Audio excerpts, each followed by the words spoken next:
તો hello guys, કેમ છે? મજામાં? જય મોગલમાં. અત્યારે 7:15 ઉપર થઈ ગયું છે અને હું આવી ગઈ છું ઘરે. તો આજે એક બહુ ખાસ મુદ્દો હું તમારા માટે લઈને આવી છું. તમારી કાવ્યા સોલંકી એટલે કે કવિતા સોલંકી. આજે આખો દિવસ મેં કોઈ વ્લોગ નથી બનાવ્યો. તમને વિચાર આવતો હશે કે હું આજે આખો દિવસ નથી આવી અને સીધી તમને મળવા આવી છું સાંજના ટાઈમે. શું કામ? તો એક મુખ્ય અને સરસ મજાનો મુદ્દો જે મારી લાઈફને લઈને છે અને મારા પરિવારને લઈને છે, જે હું તમારી સાથે શેર કરવા માટે આવી છું. તો અત્યારની જનરેશન પ્રમાણે તમે જોઈ શકો છો કે યુટ્યુબ ઉપર અડધી પોણી દુનિયા, આપણે એમ કહેવાય કે 95% લોકો યુટ્યુબને જાણે છે અને યુટ્યુબને વાપરે છે. નોર્મલ લોકો યુટ્યુબ વગેરે જોતા હોય છે અને વ્લોગ વગેરે અત્યારે પોણી દુનિયા બનાવે છે. તો હવે અહીંયા મેઇન મુદ્દો શું છે એના ઉપર આવીએ. મેઇન મુદ્દો છે મારું પરિવાર અને હું.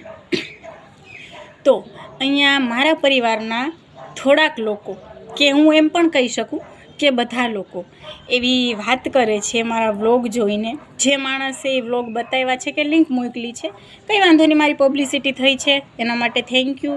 પણ તો અહીંયા મારા પરિવારના લોકોને હું એક વાત કહેવા માગું છું.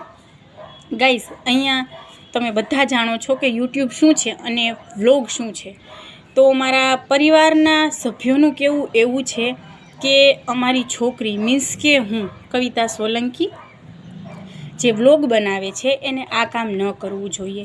અહીંયા આજે હું વ્લોગ બનાવું છું માત્ર તમારા માટે, તમારા રિવ્યૂ માટે, તમારી કોમેન્ટો માટે, અને તમે તમારા વિચારો દર્શાવી અને હું સાચી છું કે ખોટી છું એ મને તમારા પોઝિટિવ રિવ્યૂથી તમે મને માહિતગાર કરો અને મને કહો કે હું સાચી છું કે ખોટી છું.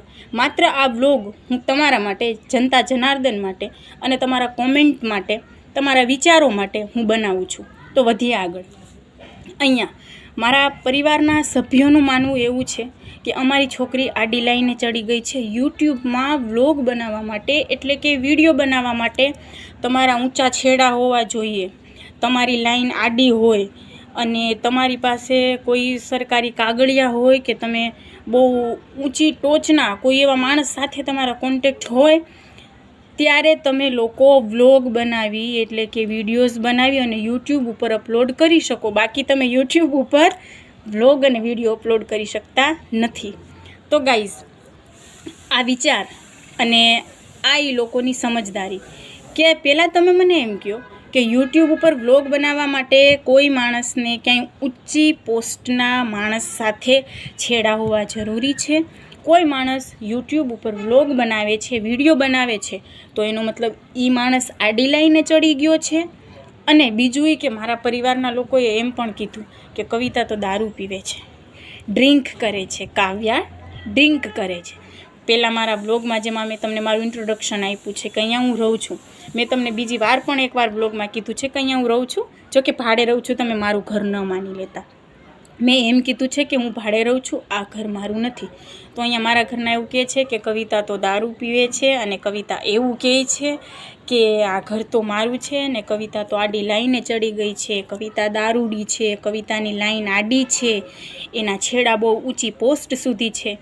તો મિત્રો, મારી યુટ્યુબ ફેમિલી, જેટલા પણ મારા વ્યૂઅર્સો છે, મારા સબસ્ક્રાઈબરો છે, તમે જે પણ માધ્યમથી મને જુઓ છો, માત્ર તમને બધાને નમ્ર અપીલ છે મારા ઉપર તો મોગલમાની દયા છે. પણ જે માણસ એમ કહે છે કે આ બધું યુટ્યુબમાં વિડીયો ઉતારવા મતલબ તમારા ઊંચા છેડા હોવા જરૂરી છે, આ જે બધું કહે છે મારા પરિવારના લોકો, એ લોકો સાચા છે કે હું મારી જગ્યાએ હું જે મહેનત કરું છું છેલ્લા 3 વર્ષથી મને કોઈ પૂછવા નથી આવ્યું તું ક્યાં છો, કેમ છો, શું કરે છે, તારે પૈસાની જરૂર છે કે નહીં, દીકરી તું એકલી રહે છો તો તારી સેફટીનો સવાલ શું છે શું નહીં, મને ક્યારે કોઈએ પૂછ્યું નથી. અને એ લોકો અત્યારે મને જજ કરે છે, જે કોઈને અધિકાર નથી. હું કોઈને નથી કહેતી, હું કોઈને જજ નથી કરતી. હું માત્ર મારી યુટ્યુબ ફેમિલીને, મારા વ્યૂઅર્સોને અને સબસ્ક્રાઈબરોને કહું છું કે હું આ જગ્યાએ સાચી છું કે નહીં. તમારે બસ મને પોઝિટિવ કોમેન્ટથી આટલું જણાવવાનું છે. અને જે માણસને મારા પરિવારમાંથી કે બીજા કોઈ પણ માણસને જેને એમ હોય કે કવિતા શું છે, તો ભાઈ હજી તો મારી જર્ની ચાલુ થઈ છે. યુટ્યુબમાં મેં તો એક પગલું મૂક્યું છે, મને હજી જાજી યુટ્યુબની બીજી કોઈ માહિતી નથી. તો આ તો મારી જર્ની છે, પણ માત્ર 1 વર્ષનો ટાઈમ આપો મને. અને યુટ્યુબ નહીં, તમે ગૂગલમાં જઈને સર્ચ મારજો કે કવિતા સોલંકી કોણ છે. અને તમને એવો વેમ હોય કે તમે કવિતાને બીવડાવશો અને કવિતા વ્લોગ અને વિડીયો બનાવવાનું બંધ કરી દેશે, તો એ તમારો વેમ છે. બરાબર, તમારાથી જે થાય એ કરી લ્યો. અત્યાર સુધી તમે મારા સુખ દુઃખમાં ઊભવા નથી આવ્યા, તો હવે તમે શું કરી લેવાના? હું કંઈ આડું નથી કરતી.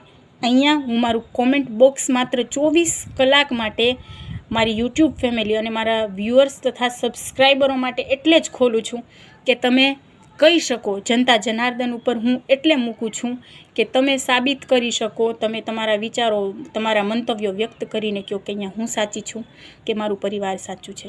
બાકી કોઈને એવો વેમ હોય કે અમે ડરાવશું, ધમકાવશું, તમે બીજા પાસે કેવડાવો છો કે તું તો દારૂડી છો અને તું આડી લાઈને ચડી ગઈ છો અને તારા ઊંચા કોન્ટેક્ટ છે, બાકી યુટ્યુબ ઉપર કોઈ આવી રીતે વ્લોગ બનાવી અને અપલોડ ન કરી શકે. તો મારી યુટ્યુબ ફેમિલી, પહેલાં તો હું તમને એટલું જ કહું છું કે તમે મને એટલું કહો કે યુટ્યુબ ઉપર વ્લોગ બનાવી અને અપલોડ કરવા માટે ઊંચા કોન્ટેક્ટોની જરૂર હોય છે. માત્ર જરૂર હોય છે યુટ્યુબ ઉપર તમારા એક ચેનલની. તમારે ચેનલ બનાવવું પડે. પણ અભણ લોકોને એની કંઈ નોલેજ ના હોય તો સમજી શકીએ છીએ ઊંધી વાતો કરે, બટ કાંઈ વાંધો નહીં.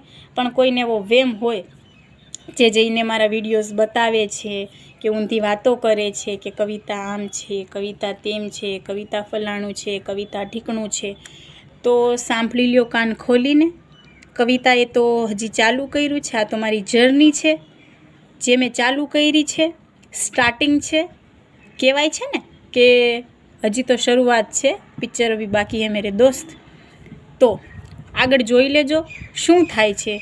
બાકી મને ડરાવવાની, ધમકાવવાની અને ઊંધી સીધી ખોટી વાતો કરી અને મને બીવડાવવાની કોઈ જરૂર નથી. વ્લોગ તો હું બનાવું છું અને બનાવતી રહીશ. તમે કોઈ મારા સુખ દુઃખમાં આવીને, મારી ખરાબ પરિસ્થિતિમાં આવીને મારો હાથ કે મારું કાંડું કોઈએ જાયેલું નથી. બાકી તમને એવું હોય ને કે કવિતાના સપોર્ટમાં કોઈ નથી કે કવિતા કંઈ નહીં કરી લે, તો મારી પાસે છે ને, આપણે ખોટા વખાણ નથી કરતા કે ડેન્જર ડાલા મથા આ છે તે છે. મારી પાસે સરસ મજાના મારા સપોર્ટિવ ભાઈઓ છે, અને જે કાળી રાતે પણ હું કહું ને તો એની બેન માટે આવીને ઊભી જાય છે. ભલે મારા લોહીના ભાઈઓ મારા નથી થયા, મારા વિશે ખરાબ વાતો કરે છે, પણ જેને મેં ભાઈ કરી માયના છે ને, એ અડધી રાતે પણ મારી પાસે આવી અને મારો સાથ આપી શકે છે. એટલે એવું ન વિચારતા કે મારા સપોર્ટમાં કે મારા સાથમાં કોઈ છે નહીં, મને સાથ કોઈ નહીં આપે. અને બાકી મારી લાઈફમાં જે માણસો છે ને, જબરદસ્ત છે. મને ક્યાંય મારા સુખ દુઃખમાં મને એકલી નથી મૂકી. મારા ભાઈઓ છે, મારા ફ્રેન્ડ સર્કલ છે, મારું જે સંબંધ સ્પેશિયલ છે, હતું, છે અને રહેશે. બરાબર. તો બસ મારી યુટ્યુબ ફેમિલીને હું આટલું જ કહેવા આવી હતી. મારા વ્યુઅર્સો, મારા સબસ્ક્રાઈબર્સો, અહીંયા મારા પરિવારે મારા ઉપર જે આંગળી ઉઠાડી છે, મારા ચરિત્ર ઉપર જે આંગળી ઉઠાડી છે, મને દારૂડી કીધી છે, મને આડી લાઈને ચડાવી દીધી કે હું આડી લાઈને ચડી ગઈ છું, એવું બધું કીધું છે. આ બધું જ દરેક પ્રશ્નનું સોલ્યુશન અને દરેક વાતના જવાબ હું તમારી પાસેથી માગું છું. તમે નિર્ણય આપો, તમે કોમેન્ટમાં કહો. બસ ગાઈઝ પ્લીઝ, મોગલમાની દયા છે, તમારા બધાનો સાથ છે. શરૂઆતમાં જ બહુ સારા વ્યૂ અને રિસ્પોન્સ મળે છે. બાકી જેને એમ હોય કે હું કાંઈ નથી કરતી અને મારાથી કાંઈ નહીં થાય, તો જ્યારે હું ફગુડા જઈને આવી હતી એના બીજા દિવસે મેં એક વ્લોગ અપલોડ કર્યો તો 2 મિનિટ અને 55 સેકન્ડનો. એમાં મારા વ્યુઅર્સ, મારા વ્યૂ ક્યાં ગયા છે, શું છે શું નહીં, એ લોકો એ પણ જોઈ લે કે કવિતાથી શું થાય છે અને શું નહીં. બાકી આ કાવ્યા એન્ટરટેનર તમને એન્ટરટેન કરવા માટે હંમેશા હવે અહીંયા જ રહેશે અને આ સ્ટેજ હવે હું મૂકીશ નહીં. બસ તો આટલું જ કહેવું હતું. તમને બધાને નમ્ર અપીલ છે કે આ મારો વ્લોગ જે હું અપલોડ કરું છું, હું મારું કોમેન્ટ બોક્સ મેં બંધ રાખ્યું છે અને હું માત્ર તમારા રિવ્યૂ માટે આ કોમેન્ટ બોક્સ હું ખોલીશ. હું સાચી છું મારી જગ્યાએ કે ખોટી છું, કે મારા પરિવાર જે કહે છે એ સાચું છે. બાકી તમે તો મારી લાઈફ કઈ રીતે છે તમે જોવો જ છો. હજી ઘણું ખરું મારી લાઈફમાં છે જે પરિવારના કારણે છે કે જેના પણ કારણે છે. આગળ તમને બધું જ ખબર પડશે. તેના માટે તમારે મારા ચેનલને સબસ્ક્રાઈબ કરવી પડશે, મને સાથ આપવો પડશે અને 24 કલાક માટે તમારા માટે હું મારું કોમેન્ટ બોક્સ જે છે એ ખુલ્લું રાખીશ. તો ગાઈઝ, મને પોઝિટિવ કોમેન્ટ સાથે મારો જે પણ મેં તમને વાત કરી છે, હું એમ નથી કહેતી મારો સાથ આપો, પણ હું જે કરું છું એ સાચું છે કે ખોટું છે, બસ પોઝિટિવ કોમેન્ટથી મને એટલું જણાવજો. બાકી જેને જે કહેવું હોય તે કહે, હું અહીંયા જ છું અને અહીંયા જ રહેવાની. ચલો ગાઈઝ, તો મળીએ છીએ નેક્સ્ટ વ્લોગમાં. જય મોગલમાં.